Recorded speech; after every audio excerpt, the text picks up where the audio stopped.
नमस्कार मित्रांनो, आज आपण ह्या व्हिडिओमध्ये जानेवारी 2025 या महिन्याचे रिपोर्ट्स अँड इंडायसेस या विषयावरचे महत्त्वाचे प्रश्न पाहणार आहोत. हा या व्हिडिओचा पार्ट 2 आहे. चला सुरू करूया. आजचा पहिला प्रश्न आहे, बिझनेस रेडी म्हणजे बी रेडी हा कोणत्या संस्थेचा प्रमुख अहवाल आहे? उत्तर आहे वर्ल्ड बँक. हा अहवाल ईज ऑफ डुईंग बिझनेस अहवालाची जागा घेतो. 2020 मध्ये डेटामधील फेरफार आणि रँकिंगच्या विश्वासार्हतेच्या समस्यांमुळे ईज ऑफ डुईंग बिझनेस अहवाल निलंबित करण्यात आला. Unified district information system for education plus UDISE plus अहवाल कोणत्या मंत्रालयाने प्रसिद्ध केला? शिक्षण मंत्रालय. या अहवालानुसार 23-24 मध्ये 1 कोटीहून अधिक विद्यार्थ्यांची नोंदणी कमी झाली. 2018-19 ते 23-24 दरम्यान मुलांची नोंदणी 4.87% आणि मुलींची 4.48% कमी झाली. बिहार, उत्तर प्रदेश, महाराष्ट्र यासारख्या राज्यांमध्ये नोंदणी घट झाली. शालेय शिक्षण प्रणालीचा तुलनात्मक अभ्यास कोणत्या संस्थेने प्रसिद्ध केला? CII confederation of Indian industry. या अहवालात भारताच्या शालेय शिक्षण प्रणालीचा अमेरिका, ब्रिटन, चीन, स्वीडन आणि ऑस्ट्रेलिया यासारख्या देशांशी तुलनात्मक अभ्यास करण्यात आला आहे. भारतात शिक्षणावर GDPच्या 2.7 ते 2.9% खर्च होतो, जो 6 वर्षापासून स्थिर आहे. तर जागतिक बेंचमार्क 5 ते 7% सुचवतात. स्वीडन 6.7 ते 6.9% आणि UK 5.3 ते 5.6% खर्च करतात. तर इंडोनेशिया आणि थायलंड सारखी विकसनशील देशे अनुक्रमे 3.7 ते 4.3% आणि 4 ते 4.3% खर्च करतात. ऑस्ट्रेलियाने शिक्षण खर्चात 8% वाढ केली.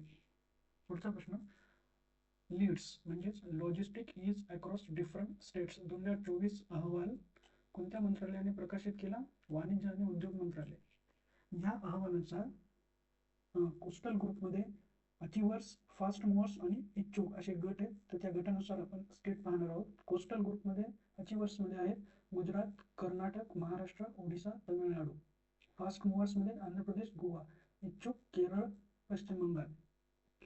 भूपरिवेष्टित गट अचिव्हर्समध्ये यशवंतमध्ये हरियाणा, तेलंगणा, उत्तर प्रदेश, उत्तराखंड. फास्ट मूव्हर्समध्ये बिहार, हिमाचल प्रदेश, मध्य प्रदेश, पंजाब, राजस्थान. इच्छुकमध्ये छत्तीसगड, झारखंड. ईशान्य गट अचिव्हर्स म्हणजे यशवंतमध्ये आसाम, अरुणाचल प्रदेश. Fast movers Meghalaya, Mizoram, Nagaland, Sikkim, Tripura. इच्छुकमध्ये मणिपूर. केंद्रशासित प्रदेश यशवंत म्हणजे अचिव्हर्स चंदीगड, दिल्ली. फास्ट मूव्हर्समध्ये दादरा आणि नगर हवेली आणि दमन आणि दीव, जम्मू आणि काश्मीर, लक्षद्वीप, पुद्दुचेरी. इच्छुकमध्ये अंदमान आणि निकोबार बेटे, लडाख. पुढचा प्रश्न, 2025च्या फ्युचर ऑफ जॉब्स रिपोर्टचे प्रकाशन कोणत्या संस्थेने केले? World Economic Forum. या अहवालानुसार AI, बिग डेटा आणि सुरक्षा व्यवस्थापन तज्ञ हे सर्वात वेगाने वाढणारे रोजगार आहेत. 2030 पर्यंत 170 दशलक्ष नवीन रोजगार निर्माण होतील, परंतु 92 दशलक्ष रोजगार कमी होतील, ज्यामुळे 78 दशलक्ष रोजगारांची निव्वळ वाढ होईल. 6वा प्रश्न, हेनले पासपोर्ट निर्देशांक 2025 मध्ये भारताचा क्रमांक किती आहे? 85. 2024 मध्ये 80 होता भारताचा क्रमांक. भारत 57 देशांमध्ये विजामुक्त प्रवेश देतो. सर्वोच्च क्रमांक सिंगापूरच्या पासपोर्टला आहे, जो 195 ठिकाणी प्रवेश देतो. 7वा प्रश्न, जागतिक आर्थिक स्थिती आणि संभाव्यता 2025 अहवाल कोणत्या संस्थेने प्रकाशित केला? United nations. या अहवालानुसार भारतीय अर्थव्यवस्था 2025 मध्ये 6.6% आणि 2026 मध्ये 6.7% वाढेल. पुढचा प्रश्न, ग्लोबल सायबर सुरक्षा आउटलुक 2025 अहवाल कोणत्या संस्थेने प्रसिद्ध केला? World Economic Forum. या अहवालात भूराजकीय तणाव, कालबाह्य प्रणाली, सायबर सुरक्षा कौशल्यांमधील तफावत यामुळे महत्त्वाच्या पायाभूत सुविधांना वाढत्या सायबर धोक्यांवर प्रकाश टाकण्यात आला आहे, ज्यामुळे वाढीव सुरक्षा आणि लवचिकतेची गरज अधोरेखित झाली आहे. पुढचा प्रश्न, कोणत्या संस्थेने country climate and development report CCDR 2025 प्रकाशित केला? World bank. या अहवालात हवामान प्रतिकार क्षमता आणि शाश्वत विकास वाढवण्यासाठीच्या गरजा स्पष्ट केल्या आहेत. QS world future skills index 2025 मध्ये भारताचा क्रमांक किती आहे? 25वा. AI, डिजिटल आणि हरित क्षेत्रामध्ये नोकरीच्या बाजारपेठेसाठीच्या तयारीच्या बाबतीत हा इंडेक्स आहे. 11वा प्रश्न, 2025 मधील मुलांसाठीच्या संधी मुलांच्या भविष्याच्या लवचिक प्रणाली उभारण्यासाठी हा अहवाल कोणत्या संस्थेने प्रकाशित केला? संयुक्त राष्ट्र बाल निधी युनिसेफ. हा अहवाल जागतिक स्तरावर मुलांवर होणाऱ्या वाढत्या संकटाचा इशारा देतो. 2023 मध्ये 473 दशलक्षाहून अधिक मुले म्हणजेच 19% मुले संघर्ष क्षेत्रात राहत होती. त्यांना विस्थापन, उपासमार, आघात यासारख्या धोक्यांचा सामना करावा लागतो. 12वा प्रश्न, कोणत्या संस्थेने जागतिक रोजगार आणि सामाजिक दृष्टिकोन अहवाल 2025 प्रसिद्ध केला? आंतरराष्ट्रीय कामगार संघटना ILO. या अहवालात भूराजकीय तणाव, हवामान बदलाचे खर्च आणि अपूर्ण ऋण समस्यांमुळे जागतिक श्रम बाजारातील सततच्या संघर्षावर प्रकाश टाकण्यात आला आहे. जागतिक बेरोजगारीचा दर 5% होता. युवक बेरोजगारी 12.6% होती. ग्लोबल रिस्क रिपोर्ट 2025 कोणत्या संस्थेने प्रसिद्ध केला? World Economic forum. 2006 मध्ये पहिल्यांदा प्रकाशित करण्यात आला. तीव्र हवामानाला पर्यावरणीय जोखीम म्हणून वर्गीकृत करते. 2024-25 च्या अहवाल ग्लोबल रिस्क परसेप्शन सर्वे GRPS वर आधारित आहे. तो अल्पकालीन 1 ते 2 वर्ष आणि दीर्घकालीन 10 वर्ष काळातील जोखमींचा आढावा घेतो. ग्लोबल इकॉनॉमिक प्रॉस्पेक्ट्स GEP अहवाल कोणत्या संस्थेने प्रसिद्ध केला? वर्ल्ड बँक, जागतिक बँक. हा अहवाल चीन, भारत आणि ब्राझीलच्या नेतृत्वाखालील उदयोन्मुख बाजारपेठा आणि विकसनशील अर्थव्यवस्थांच्या वाढत्या प्रभावावर प्रकाश टाकतो. Embracing the quantum economy, a pathway for business leaders या अहवालाचे प्रकाशन कोणत्या संस्थेने केले? World Economic Forum. या अहवालात क्वांटम तंत्रज्ञानाच्या आर्थिक शक्यता आणि त्यांच्याद्वारे होणाऱ्या परिवर्तनात्मक प्रभावावर प्रकाश टाकला आहे. पुढचा प्रश्न, कोणत्या संस्थेने global estimate on international migrant workers अहवाल प्रकाशित केला? The international organisation for migration IOM. 2002 मध्ये आंतरराष्ट्रीय स्थलांतरित कामगार जागतिक कामगार शक्तीच्या 7% होते, ज्यात 167.7 दशलक्ष कामगार होते. पुढचा प्रश्न, शाश्वत नायट्रोजन व्यवस्थापनावर आधारित अहवाल कोणत्या संस्थेने प्रसिद्ध केला?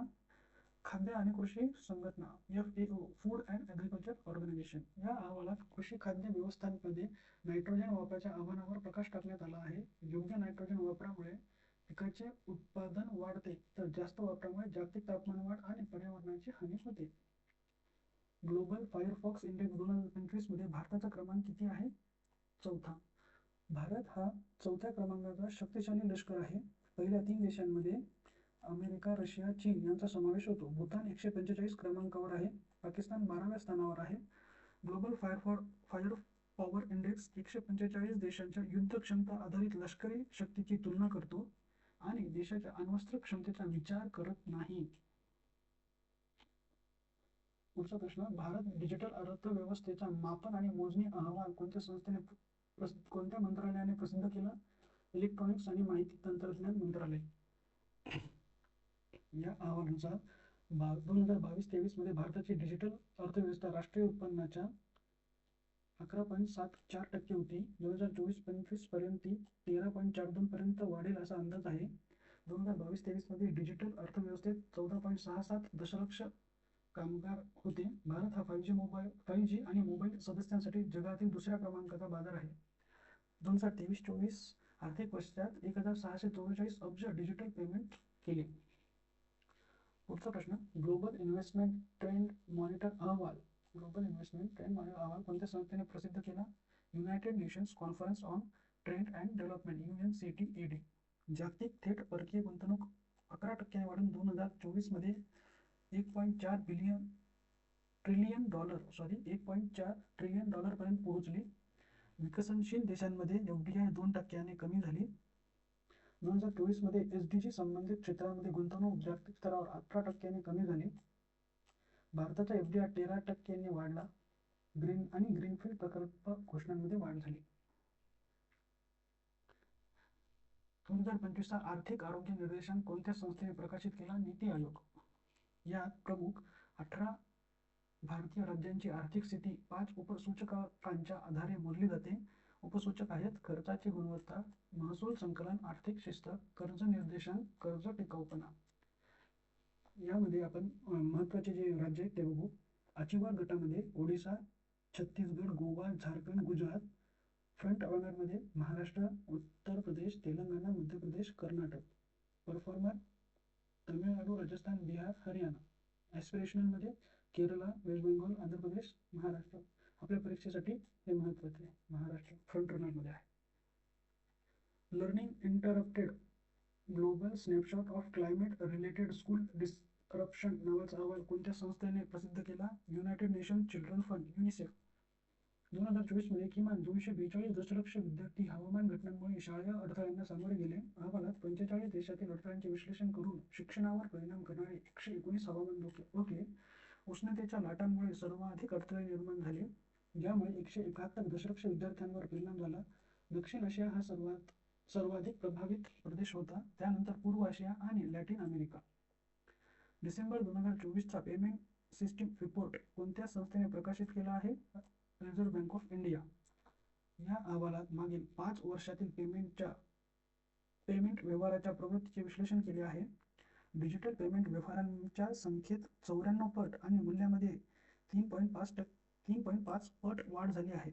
2013 पासून UPI व्यवहारांच्या संख्येत 74.03% आणि मूल्यामध्ये 68.1% चक्रवाढ वार्षिक वाढ दर नोंदवला आहे. मागील 5 वर्षांमध्ये क्रेडिट कार्डांची संख्या दुप्पट झाली, तर डेबिट कार्डाची संख्या स्थिर राहिली आहे. प्रश्न क्रमांक 24. वार्षिक शिक्षण स्थिती अहवाल असर 2024 कोणत्या संस्थेद्वारा प्रसिद्ध करण्यात आला आहे? प्रथम फाउंडेशन. या अहवालानुसार महामारीनंतर म्हणजे कोविड नंतर ग्रामीण भागातील साक्षरता आणि अंकगणित सुधारले आहे. असरचा full form the annual status of education report. 25वा प्रश्न. व्यावसायिक कमतरता निर्देशांक OSI कोणत्या मंत्रालयाने सुरू केला? कामगार आणि रोजगार मंत्रालय. OSI चा फुल form the occupational shortage index. आजच्या व्हिडिओमध्ये इतकंच. जर तुम्हाला व्हिडिओ आवडला असेल तर लाईक करा, शेअर करा, कमेंट करा, सबस्क्राईब करा. भेटूया पुढील व्हिडिओमध्ये. तोपर्यंत नमस्कार.